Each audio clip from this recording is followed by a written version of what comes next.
আসসালামু আলাইকুম। তো নিহন পদে কহিতুয়া আমি সকল নাজনীন বলছি। আমি নিহন গ্লোবাল থেকে মাত্র 3 মাসে এসএসডব্লিউ ভিসা পেয়েছি। আমি অন্যান্য জায়গায় অনেক জায়গায় ঘুরেছি, অনেক জায়গায় মানে এজেন্সিতে গেছি।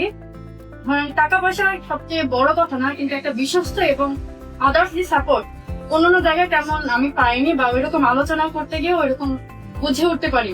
পরে যখন নিহন গ্লোবালে যখন আমি আসি, তখন ওনাদের কাছ থেকে একটা সাপোর্ট এবং যতগুলো ধরেন টাকা পয়সার ক্ষেত্রে বলেন, কাগজে বলেন, ওনাদের যে সাপোর্ট পেয়েছি সেটা আমি অন্যদের কাছে হয়তো পেতাম না। তো যার কারণে আমি খুব তাড়াতাড়ি এসএসডব্লিউ ভিসা পেয়ে গেছি। আপনারা যারা জাপানে যেতে চান, শুধু এসএসডব্লিউ না, student visa, work permit visa যতগুলো আছে, আপনি এখান থেকে সবকিছু সাপোর্ট পাবেন। সো আপনি যদি আপনার স্বপ্ন পূরণ করতে চান, দেরি না করে এখানে যোগাযোগ করতে পারেন।